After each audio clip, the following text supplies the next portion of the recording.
Good evening, good evening. Hello, hello, hello, everyone. Welcome to the Beauty in Us Radio right here on Awesome God Radio. I am your host, Nelson E. Brown, and I would like to thank you all for tuning into another broadcast and another show. I'm very excited to be before you all this evening. It's August 9th, 2022, and it's a hot day outside. From my understanding, it was about 97 degrees today, give or take a few. But I've been in the cool air. I've been home, working from home, and I've been getting everything situated for a special event that is going to be hosted by Civic Works and funded through AmeriCorps tomorrow at the Clifton Mansion in Baltimore City tomorrow. So I will be attending a networking event for the Summer Experience in Aging program for all of the interns. This is the second annual event, the networking event. So that's going to take place at the Clifton Mansion tomorrow. It's being hosted by Ms. Jordan Hebron from Civic Works, the program manager for Elder Services at Civic Works, and it's funded by AmeriCorps. So I encourage you all to really, really look through that and to really really, really learn more about the work that's being done by AmeriCorps and by Civic Works.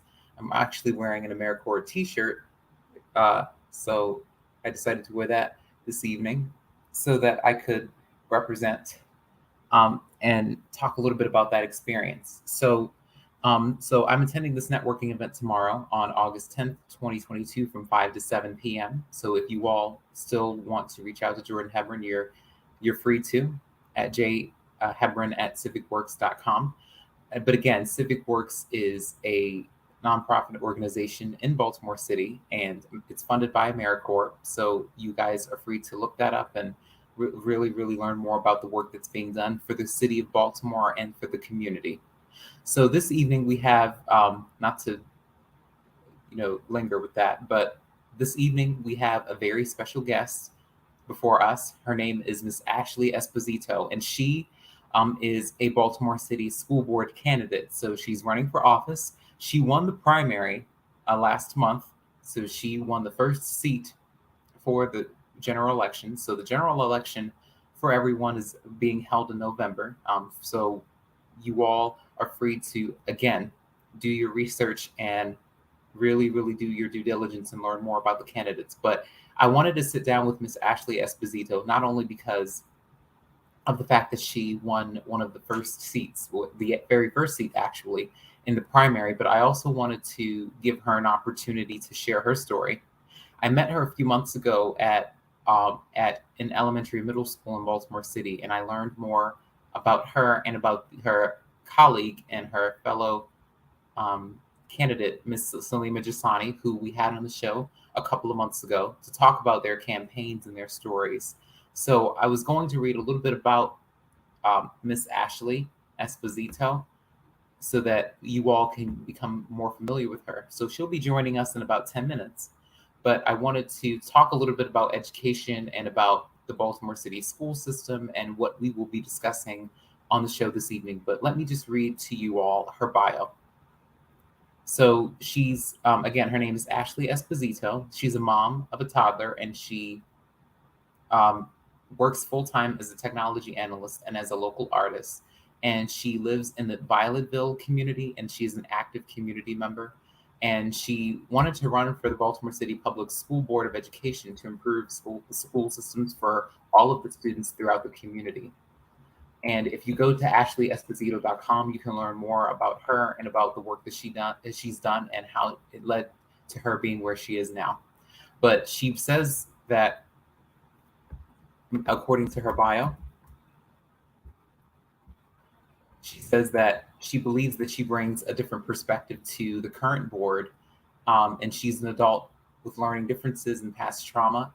And she's also talked a lot about how she believes that our schools should be accessible to all learning styles and languages, and that her dream for students with learning differences to thrive in school.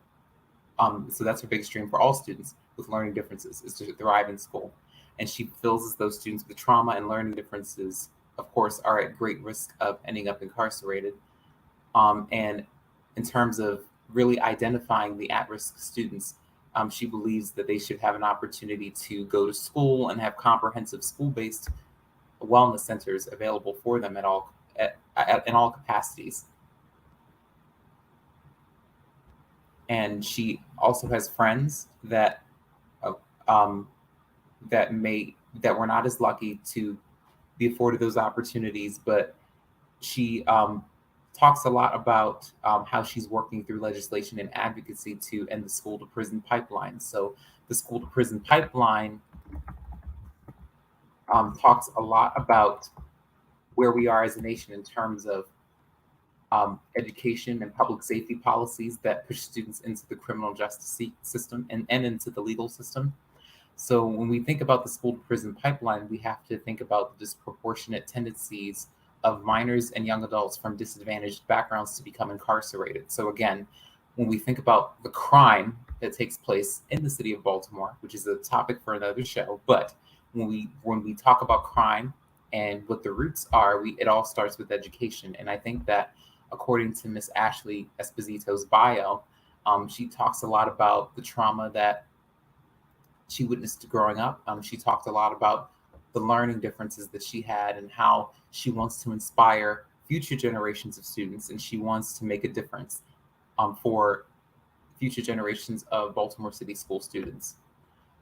She also knows how important it is to provide and invest in wraparound services for students and families with the schools as the community hub.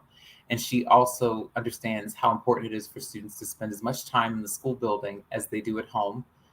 She definitely is a huge advocate for, again, providing a lot of those programs in the field of social services. So she talks a lot about in her bio and on her website about how many children go to school hiding economic insecurity, trauma, and other serious obstacles. And she talks about how these create barriers for them in the classroom, and how important it is for a lot of the parents and the people throughout the community to meet a lot of the students where they are and to ensure that they're growing and prospering accordingly. She's served on several college level boards and councils for the University System of Maryland and for the Maryland Higher Education Commission. And her experience, her upbringing, allows her to really bring her passion into these forums. And she typically uses her voice to provide insight to the inclusive practices, the mental health and well-being, and as it pertains to building the relationships that are being built within these capacities. She asks questions and she pushes leadership to change the way they engage with the community. And she's seen this model work in her own community. And she's worked with several Baltimore City agencies to push themselves further when it allows the community engagement to take place. And she wants to bring that experience to the board as a member. And as a parent, she's concerned about the outcomes for the students and how they will be impacted by that throughout the school systems. So she talks a lot about that and about how she uses her experience, not just as a child growing up, in the city of Baltimore with her experiences, but as a mom as well. And she wants to be that advocate. She wants to be that change agent. So for a few minutes, I'll talk a little bit about the school to prison pipeline, and then we will introduce Ms. Ashley Esposito shortly. But when we talk about the school to prison pipeline, we have to think about how marginalized communities are affected by this. But we're talking about the Baltimore City School Board and the roles and responsibilities, just as we did when Ms. Salima Jasani was on our show a couple of months ago to discuss that. But I think that we'll talk a little bit more about that with Ms. Ashley Esposito. But when we think about the school to prison pipeline in the US, we also have to think about how this impacts, again, marginalized communities. And we have to think about the inequalities, the educational inequalities that exist in the United States. So the school disturbance laws, the zero tolerance policies and practices, and the increase in police in schools, and how that's creating the pipeline. So when we think about the policies that take place, we have to think about the fact that the school disciplinary policies disproportionately affect mainly Black and Latino youth in the educational system. The discipline gap is also connected to the achievement gap. We also have to think about the history behind this. So, according to sources, they say that on average, 5% of white students are suspended compared to 16% of Black students. And we think when we think about some of the articles that have been written by, for instance, the U.S. Department of Education, the Office of Civil Rights, that issued a brief in 2014 outlining the current disparities. They outlined that Black students are suspended and expelled at a rate 3 times greater than white students. The Advancement Project found that in the 2006 and 2007 school year, even though that was 16 years ago, uh, it still applies to what's taking place today. In that school year, there was no state in which African American students were not suspended more often than whites. We also can think about the fact that Black students represent 16% of student enrollment within these disparities, and that represents 27% of students referred to law enforcement and 31% of students subjected to school-related arrests, and combined 70% of students involved in the in-school arrest and referred to law enforcement, and how many of them are Black or Latino, and the majority of these arrests are under a zero tolerance policy. So these are examples.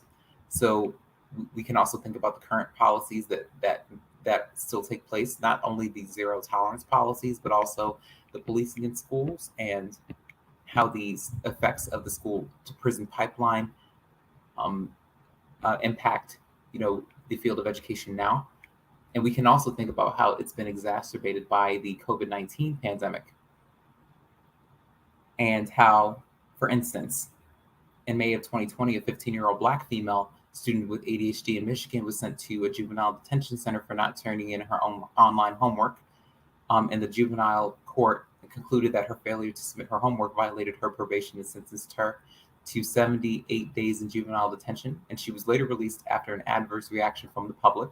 So that's one example of how the school to prison pipeline was affected by the COVID-19 pandemic, and how that's been exacerbated. Another student in the month of August of 2020 was a Black student who was 12 years old, diagnosed with ADHD as well, attending school virtually in Colorado, and was punished after being seen on his computer camera picking up a toy Nerf gun. And the article talks a lot about how he was suspended for 5 days by the school, which later contacted police to conduct a welfare check before notifying his parents.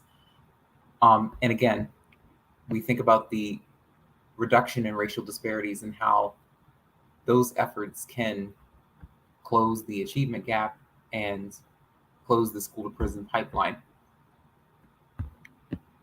So again, we can just stop right there for a second and think about how not only the COVID-19 pandemic and how that's exacerbated the school to prison pipeline and the policies that have been implemented, but we can also think about how this has had an impact.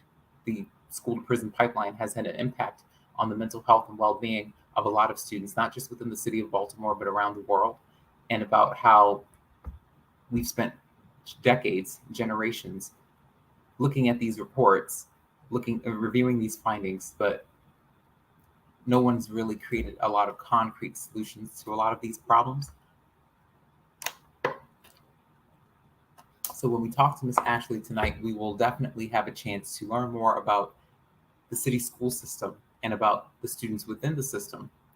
I think that in order to fix the problems, you have to identify what the problems are first. Of course, reading, writing, and having the ability to perform the basic skills in mathematics are some of the problems that are prevalent, but I think that it's important for us to really dig deep and really figure out how we can, again, close that achievement gap and close the school to prison pipeline. So when we think about mental health relating to the school to prison pipeline, we can also think about when there are undetected and untreated child mental health concerns and how this can lead to unwanted suspensions and expulsions. We can think about the fact that teachers include strategies. They should include, I should say, strategies to address the concerns found in students and how it can lead to students wanting to pursue their own academic achievement and success. We can think about the American Psychological Association's Zero Tolerance Task Force report that students with disabilities, especially those that are considered to be emotional or behavioral disorders, appear to be suspended and expelled at rates disproportionate to the representation in the population.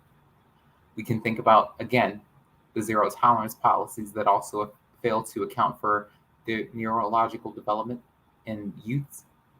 And we can also think about how these studies show that the brain is still under construction until about the age of 21, and how youth are more likely to take risks, act impulsively, and exercise poor judgment when these actions result in their involvement with the criminal justice system, and how they are punished rather than taught how to develop. And we also can think about one issue in improving mental health services in school, and how interrupting the school to prison pipeline um, is that schools can, for instance, be unequipped in some ways to identify disorders and provide help for them. So I've provided a lot of you with information about the school to prison pipeline and how it has had a negative impact on the mental health and the well-being of a lot of students within the school systems. And I encourage you all to really, really dig deep and really think about the marginalized communities that are affected by these practices, because it's been happening for a long time.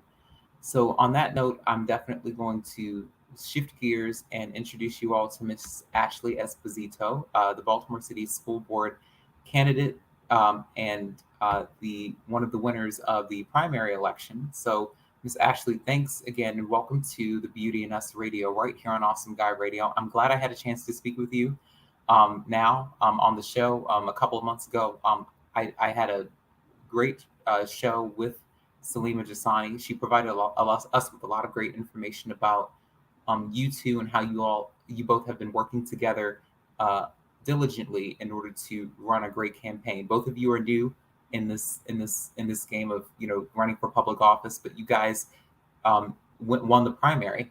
Um, so you guys were able to use all of your resources and your teams, and you both were able to collaborate effectively in order to get this done. So how has that experience been? But well, first I should say, could you tell us a little bit about yourself and how that experience has been since you decided to run for office and since you decided to pursue this path? Yeah, so I like early on, like probably about a year ago, like I applied for the vacancies that were on this school board, like through the appointment process. And I knew it was a long shot because, I'm not an educator. I had just graduated from college, but I've been doing like a lot. My strength is like community work and I guess like advocacy work. Like I've been doing that since I was like 17 years old.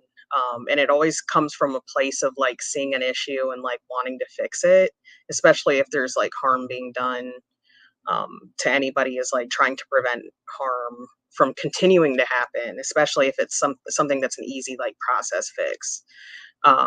And so yeah, like when I received a notice back from, I think it was like the mayor's office that was reviewing the applications, just saying that, oh, you will not be going on to the community panel for interviews or anything like that. Because I think if I would have been able to connect those dots in an interview, like it definitely, I'm not saying that would have been guaranteed like one of the vacancy positions, but I think having the opportunity to like verbally like say like what my background is in education and paint the picture of like what kind of board member I would actually be would have been beneficial. But when I heard about the elected seats, I had to have a conversation with my family and because I didn't want to disrupt anything or but my husband was like fully supportive of it.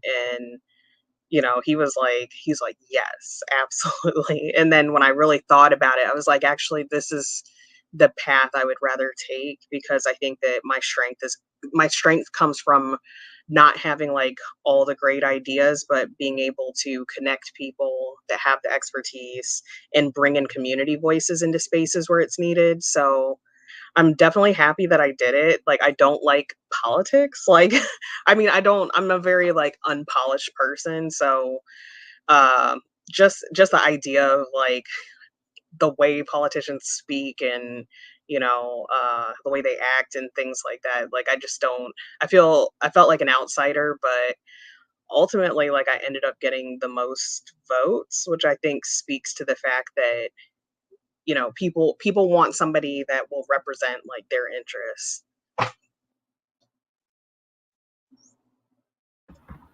Yes, yes, and you've had the opportunity to really go out into the community. I see you guys on social media all the time, and I see like the amount of work that you guys have put into really campaigning around the Sorry, city that of scared me. The Baltimore. door popped open. I was like, "Ah." Yes, it's okay.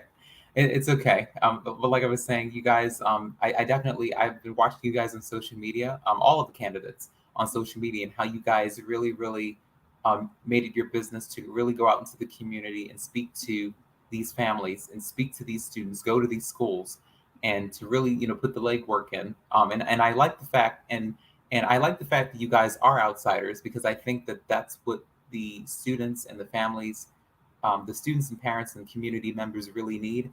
I really don't think people care about the politics in education anymore. I think that what's more important is the fact that all of the students they want each and every family wants all of their children to succeed and prosper in the school system. So I don't even think that this is a partisan issue anymore between one party or another.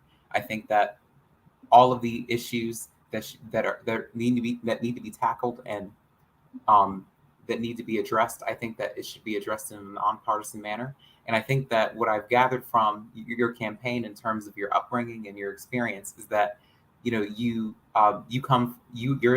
and Salim are outsiders, but you guys have different experiences. But it's valuable to moving moving the city forward in the field of education.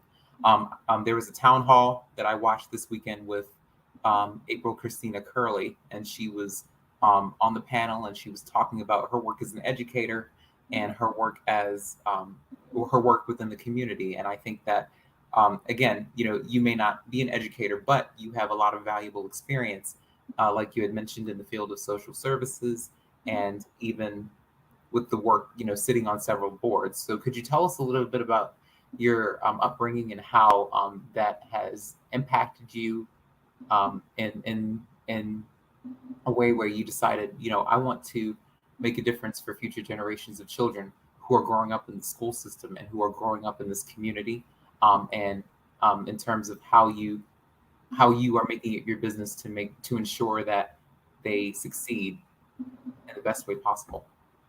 Yeah, and see, my upbringing was like a little interesting. So, like, from a very, very young age, I was like I guess what you would call an army brat. So, the first like 5 years of my life, like, I lived in Germany. I was born outside of Boston and then ended up in Arizona. And then, when I was really, really little, like, my parents got divorced. And so my mom was raising like me and my three sisters, which was a huge struggle, because at that point, she had never gotten a degree or anything. So, working like odd jobs and also like receiving welfare and things, being dependent on free lunches, but also, having the experience of being a young person who's kind of like serving as like childcare, like taking care of my sisters at a very, very young age. Um, and also trying to go to school and also dealing with undiagnosed learning differences. So it was like a whole lot of things. But I know I was kind of fortunate. I went to went to school in multiple school districts in different states. And, so I've been exposed to a lot of things that worked, especially coming from the perspective of a very vulnerable childhood perspective. And at a certain point in my life, I did end up being in foster care for various reasons. And just being in that experience, and like having to go to family court, and having to meet with social workers, having to go to like receive therapy for trauma and all these different things while also having to go to school is, a story that doesn't get told very often. Or the kids that, have all these issues, and there is no intervention. I'm not saying that the intervention is good either. I definitely want to make that clear. I don't necessarily think that the foster care system is free of harm. in my mind, the best case scenario would be to have a very restorative practice where, parents can be better supported so they never get to the point um, where their kids are removed from the household and things. So yeah, so from my lens comes from like a lot of different perspectives. Uh, but ultimately, like I do believe that the schools are a community hub. They potentially are a community hub. And I know that in Baltimore, like there are some schools where like some of the parents have said that they don't feel welcome in the schools, like the relationship's just not there with the principal. Like I don't think it should be dependent, like hit or miss, like how much community involvement there is dependent on like the principal that's working at that school. So um yeah, there has to be some consistency. There has to be a better relationship with the community overall. And I think on a higher level, there definitely needs to be like a bit of a culture shift where they're actually welcoming more feedback and more ideas and more opportunities for the community to help craft the solution. Because at the end of the day, they're the subject matter experts of how well we're doing as a school system. And if nobody at top or bottom is asking how we're doing from the community, like from the community's perspective, it's much more than just standardized testing. Like you have to ask people like how they're being served. And if there's no opportunity to do that without, you know, framing it in a certain way, how are we going to know who's really falling through the cracks? Because we do know, like, just based on news and families that as a last resort reach out to the news because they aren't getting their needs met from the school system. Like I feel like there's probably multiple times or multiple opportunities where they could have been better supported before they had to resort to that. So yeah, that's a whole Yes. it's a whole rant. But I really am truly like focused on the kids that potentially have the worst outcomes in our school system.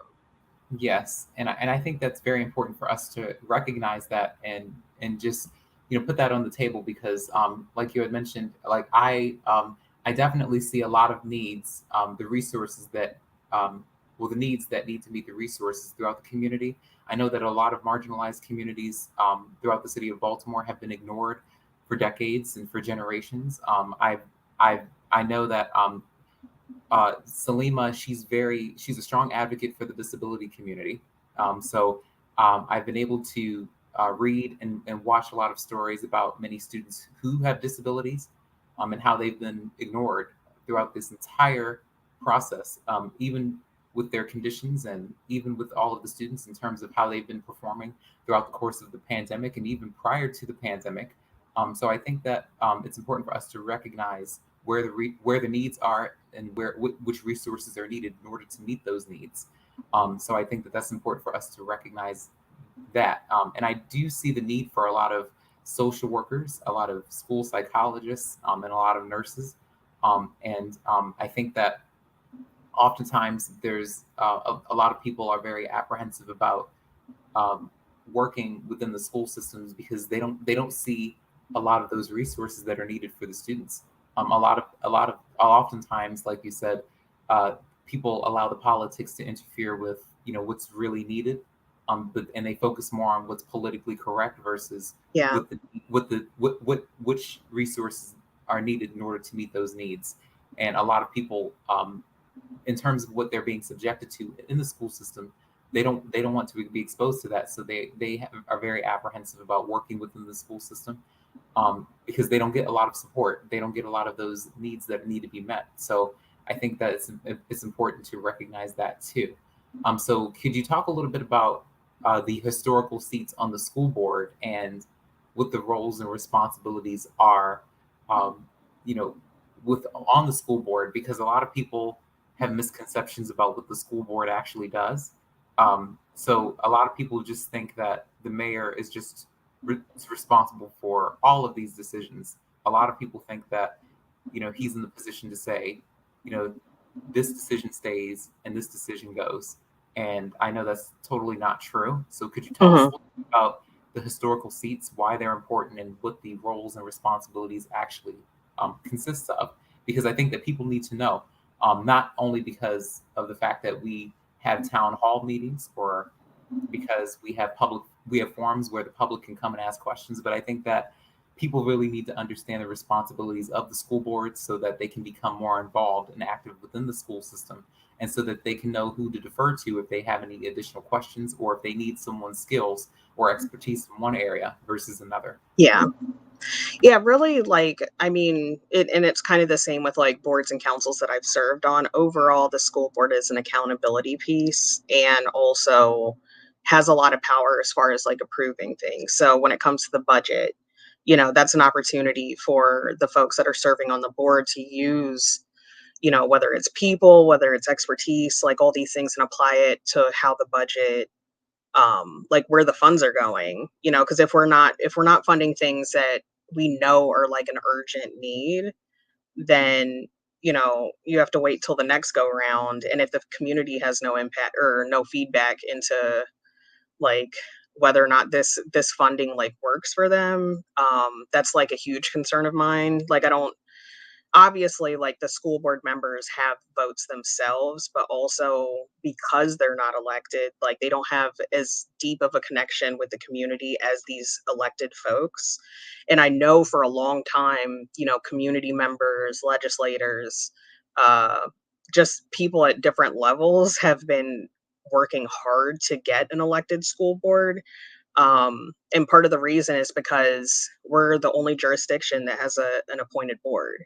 And that speaks to his like historic, like, inequities in just like the city, which is a predominantly black city. And I've been in conversations when we're talking about Baltimore City School Board, and then all of a sudden they're like, I don't know if I hate it when they challenge things, components that we're trying to do to democratize the board, and they're like, I don't know if this would work in Baltimore, and when it's working in other counties. And so why wouldn't it? Like, why are we in a situation where this city, people have distrust in our ability to have community voice? Like, that whole thing to me, like, is what really kind of got me involved in like pushing and working in coalition groups to get more elected seats, because that just shows that for too long, like, nobody has valued like community input. um and as a result, like, the services that people are receiving, people literally have to fight for the scraps that they're getting. I've heard of people, calling, people that that have connections are able to get the resources that they need, but that's not a majority of people. When you have certain parents that are able to be squeaky wheels and call, legislators on, because they have their direct line, and pull strings to make sure that their kids have a great outcome or get into the right schools. That just, to me, that speaks to the fact that the school system's messed up. Like, if you have to fight that hard, and also if there's only a privileged group of people that have that access to make the school system work in their favor, then there's a lot of flaws. So, overall, I think that the accountability piece is the strongest power of the school board, but also a power that I have not seen used that often is, creating ad hoc committees, which are opportunities to really like bring in community members to focus on a specific thing. I've served on committees like that on a college level, or in like nonprofit spaces when it comes to like mental health, or where you have like a clear focus on one issue, and work on this thing consistently, and over time as a group develop a solution. And I think that's very powerful. Like, it's not just like a community engagement piece, it's also allowing the people that most of the time have the solutions, which are people that are most affected, people on the receiving end. They know what they need, they just need the opportunity to share that information. So yeah, it's a lot of power. I don't think, yeah, there's a lot of power with the CEO, as far as that review. The school board is also in charge of like opening and closing schools, like permanent closures, even opening and closing when it comes to COVID, reviewing, teachers. Sorry, forget, my brain's going blank, but basically reviewing their contracts, and collaborating with the teachers union. So there's a whole bunch of moving parts, but to me, the school board is probably the most valuable powerful entity with our school system.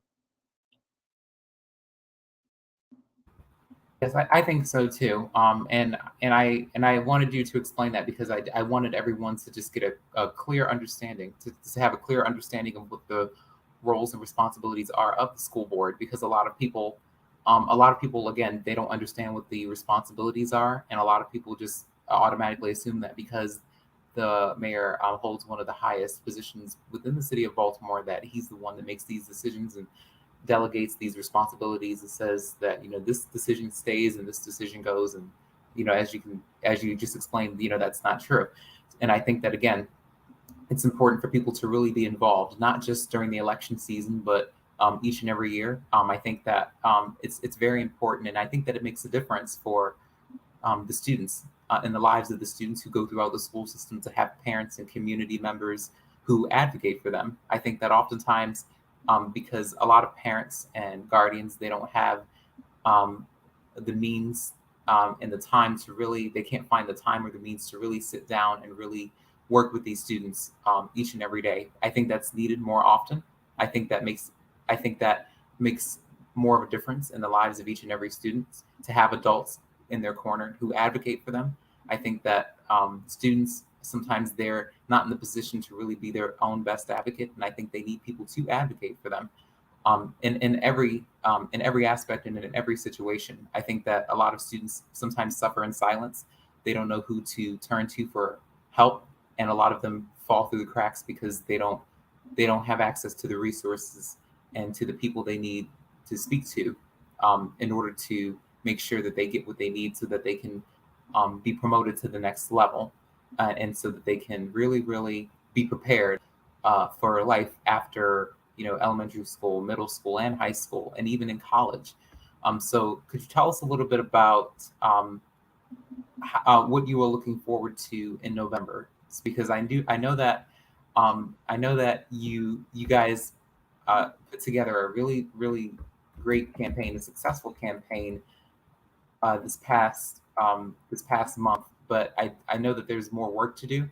So could you tell us a little bit about what you and Salima are looking forward to during the election season, during the general election in November? Because I know that there's still more work to do. And also, who has been your mentor throughout the course of this entire time you've been running this campaign? So who has been your rock? Who's been your mentor? Because I know that going into this, especially as a first timer, you need a mentor, someone who's been through this and someone who has Hmm. that type of experience to help guide you along the way, so you won't have to be subjected to any of the pitfalls or any of the downfalls along the way. So who's mentored you, and what are you looking forward to? There's when I first got started, because I've always been somebody that kind of shows up for other people, whether it's like volunteering for other campaigns or volunteering for nonprofits or um yeah, just showing up because I believe in the work that they're doing, and I know as an individual, like having one person show up and also like sharing the encouraging other folks to show up. Like I think that's really powerful because when you're in a leadership position, like it's kind of hard to um like organize all the things and then you hope that people show up and support like the work that you would like to do. And so because I had done that for so long, I think, and I've always supported candidates that I truly believe in, that I like I said, I'm not like born and raised here or anything like that. I don't come from any of those family names. I don't have a pedigree or anything, but when I know good policy, or when I see people that are capable and I believe will do a good job, like I show up. And so for me, there's so many people. There's so many people that I talk to that ran in the past. Some of them are current elected, some of them did not make it. They lost their election, but it was still there's still like like information and just knowledge to share from just the process of running. um and then also people that are not involved with politics at all. Like probably one of my strongest support systems are people that are organizers that have nothing to do with politics, like they can't stand politics, but those are the folks that I probably have, that I value the most. um you know gosh, I can't even, like, I feel like this is like if it were like the Grammys or something. You know how they have to rapidly like list off all these people.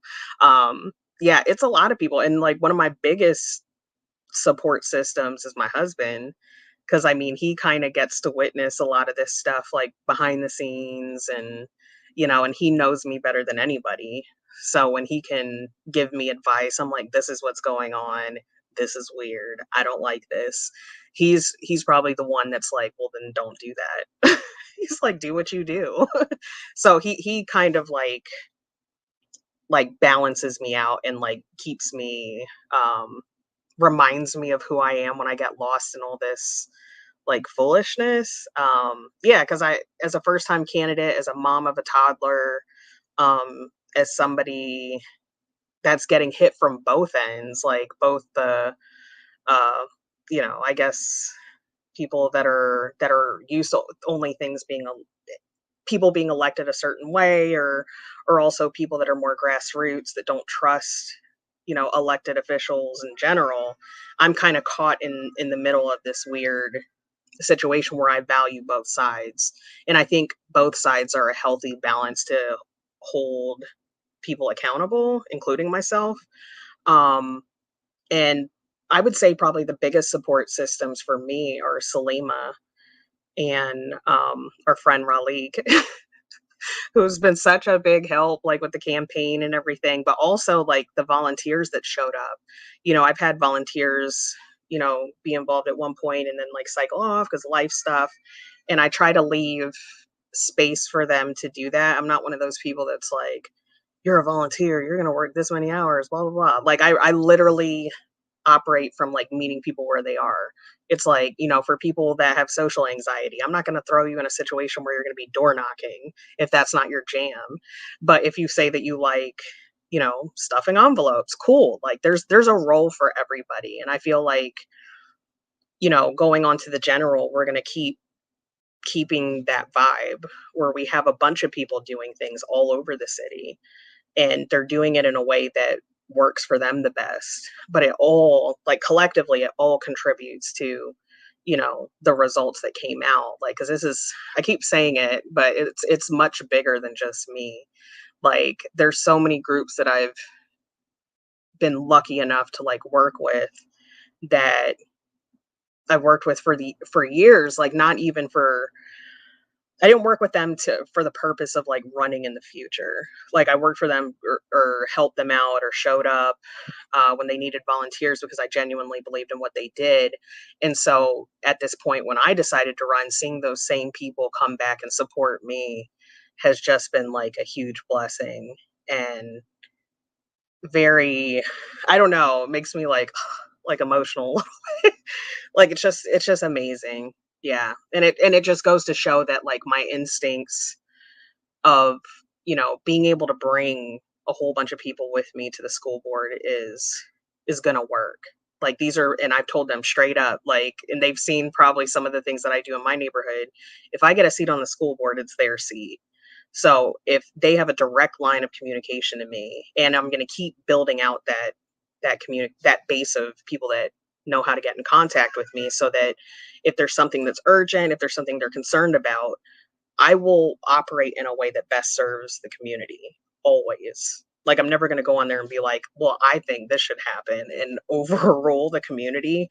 I'm I'm very aware that like the community, like that's why elected seats are so important, because you don't, if you don't have that community backing or that community influence, what are you doing? Like are you just like doing what your perspective is? Because, if you're serving tens of thousands of kids, like you can't possibly serve them at your best potential if they're not aware of how to give you feedback. Yes, and that's a very important point that you made. The community has a voice, and I think a lot of people don't realize how influential their voices really are. A lot of people can sometimes be intimidated by legislators and their roles and responsibilities within their communities, and even throughout the state of Maryland, even throughout the country. I speak to my legislators all the time about issues that impact my community and and things that I'm very passionate about. But I think it's important for people to realize that, it's never a bad thing to reach out to one of your legislators if you have concerns about issues that are prevalent in your community. And I think that the legislators and community members can definitely bridge that gap and grow that relationship. I think that it's been tarnished in recent years of the because of the events that have taken place. I think that the mistrust has definitely put a damper on um, how people respond to legislators and people who they elect to serve them. I think that's put a damper on the relationships for people in other forms of leadership, whether it's law enforcement or whatnot. Hmm. So I think that it starts with bridging that gap, growing that relationship, and for people to really be involved. And I think that's not only important for students, but I also think it's important for parents and other community members to do as well. So I was going to wrap the show up a little bit, but before we wrap it up, I wanted to ask you some last questions. So, what advice would you give to people who are thinking about maybe, let's just say, running for election or one of the elected seats in 2024 or in the future? Because a lot of people really believe that you have to have all of these credentials or all these degrees and all of this Hmm. experience in order to pursue this. But I think that you and some of your other candidates, like Salima and April Curley and some others, that you don't have to. All you have to do is bring your passion and your heart to the table with a plan to really address what needs to be addressed. So a lot of people think that you have to have uh, a whole bunch of degrees and a whole bunch of Yeah. experience in order to run for public office. But I think that you all are proving that you can be an outsider and you can come and you can be an open book and share your story with people throughout your community, and you can really develop those relationships and build those connections effectively without having all those credentials. I mean, they help, but it doesn't make you any less successful in doing that. So what advice would you give to people who may be fearful of taking that risk or taking that chance, or from people who really people who may not be sure that this is what they really want to pursue, or this is what they really want to do, even if they are passionate about many of the issues that are prevalent, whether it's in education, whether it's in healthcare, whether it's in uh, criminal justice system, whether it's in public safety, or whatever area they're passionate about. What would you say to them going into the election in terms of them running as a candidate? What would you say to them? Not just for a school board Um, position, but in general. I would say, because I mean, a lot of this stuff is scary, like fundraising, like, people that have money, know people with money. That's very intimidating. You know, I've, it's very interesting that I've gotten the endorsements that I have from elected officials, because many of those elected officials are people that I was holding accountable as a community member. So I think what happened is that over time, by being a squeaky wheel, like, people start recognizing that at the end of the day, you're going to do what's best for your community, like, which is the angle that I've always come from. If I disagreed with my senator, if I disagreed with delegates or anybody, at the end of the day, the outcome is going to be great because it'll be what the community wants, period. So I think people that, first of all, to run, you have to be ready for a leadership position, and it has to be much bigger than you. And one of the things that I didn't mention before, it's a little bit more detail into like how I ran or how I came to decide to run. And this is the same thing that's happened in the past too, like in college, like when I served on councils or took on leadership positions, it often came from people that I was working with. So me personally, I don't put myself up as saying like I'm going to do this thing and I'm the only one that can do this leadership thing. Um, what happened is that I've been working in a coalition group for several years, like trying to help get elected school board seats. Not even thinking of myself as like a candidate, but what happened is that there's parents, students, community members, teachers. There's so many people in this coalition group, and there was a meeting that I had missed, and I found out that when people were just casually like talking about like these elected seats, when they were thinking of like who would be great or who, who would be a great person like to, to speak on even on their behalf, my name came up. And so to me, like that was what kind of like built my confidence enough to run. um and also just having like coalition groups and people around you that are like encouraging you to do it and also willing to show up for you, or um because you can't do it alone. Like, I mean, you can run alone, but I know for a fact, like, a lot of the results, like, across the board, um just the nature of a campaign, like, the results are community support. So if you don't if you don't have that, or if you're like I've heard people describe themselves as like lone wolves or whatever, wolves or whatever.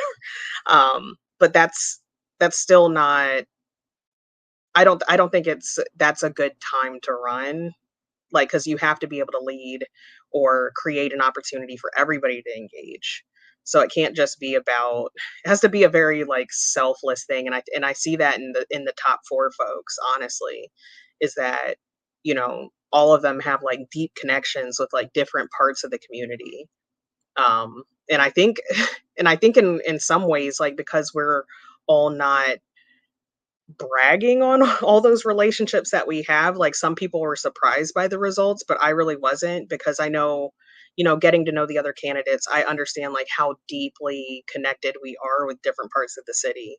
Um, and I think that speaks to the results. So I would say if you feel like you're ready for it, if you've been doing the work, like, and people are have your back, that's when it's time to run.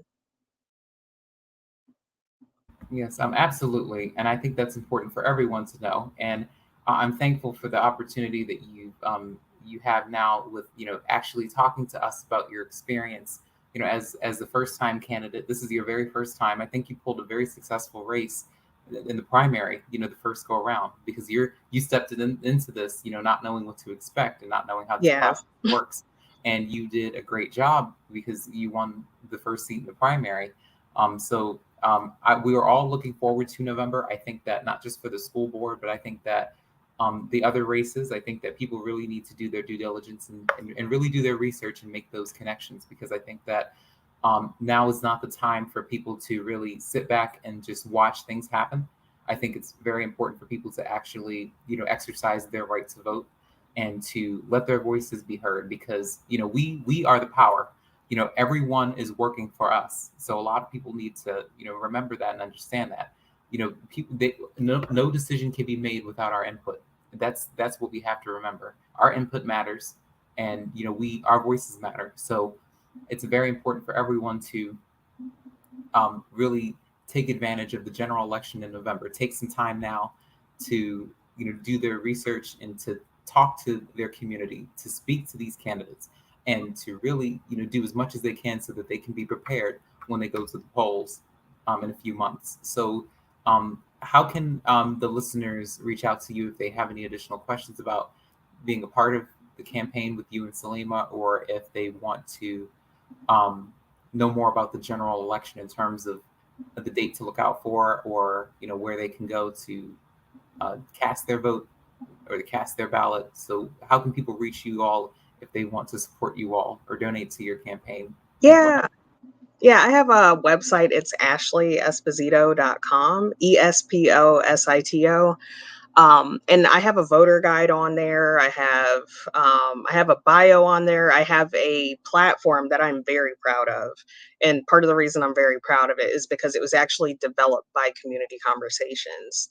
So from all those conversations, I was able to like pick out like recurring themes of like stuff that needs to be done, and fixed for a better school system, like more specific items. And then also I have a mailing list on there. So if you subscribe to that, you'll be able to follow like what events we're doing. There you can donate on there. If you have any questions, feel free to reach out and I'll get back to you. Um, yeah, it's like, and I'm very proud because I also built the website myself. So yeah, Yes, and I took a look at your website. You did a good job. For the first. thank you. This is your first time building a website. Um, No, no, I've built websites in the past, but I was so happy to be able to like use those skills, like uh to create something just fun, like I guess kind of like the vibe that I was trying to create, which is, I think I'm the last parent that's in the race. So, I wanted it to be a very welcoming, warm website and just, just really just put everything out there that that I would like to do, and, my vision and everything. And yeah, I think the website is probably like the to get the best overall view of like the campaign. okay, yes, absolutely. I understand where you're coming from. I know building a website takes some time, but I think you did a good job. Looking at Yay. the website. So again, everybody can go to Esposito.com. She's also on social media as at Esposito for Baltimore. So Yep. I've had a chance to really look at the work that you all are doing in the community and in the schools that you all are visiting, the people that you're building connections with. I've been able to see all of that. Throughout the course of this entire time you guys have been running your campaign. So it's very important for everyone to remember how important it is to, again, build those connections, get involved, do their research, do their due diligence, go to the polls in November.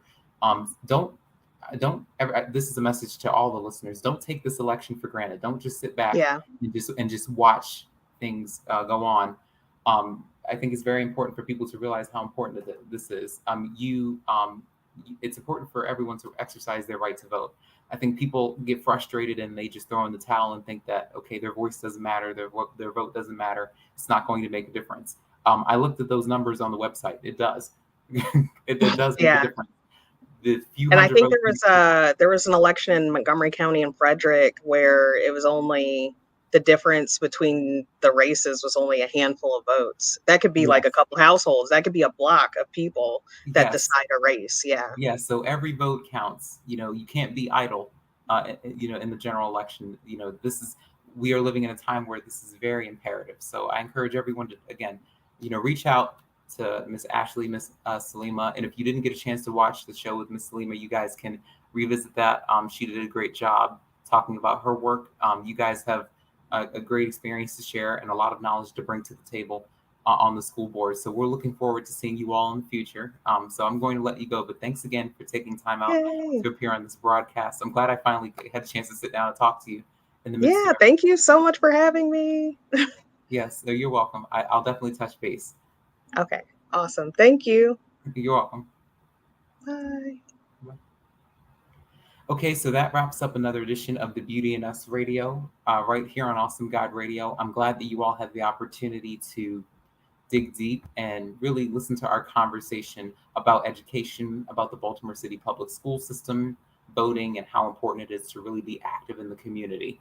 So next week, we'll have another show. I'm still getting some content together for next week's show. So make an appointment to meet me back here for next week's show on August 16th, Tuesday, August 16th, 2022 from 6 to 7 p.m. So I'm still getting some content ready for you all.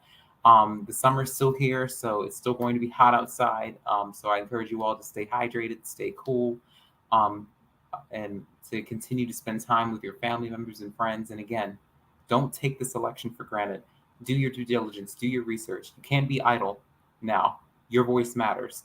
Um, every vote counts, every vote makes a difference. So I love you all, and I appreciate you all, and I will see you all next Tuesday.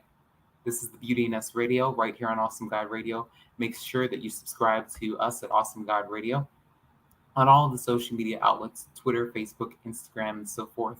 And make sure you follow me at Nelson E. Brown on Twitter and Instagram, and at Nelson Brown on LinkedIn, Facebook, and all of the other social media sites. So I love you all. I appreciate you all, and you all take care.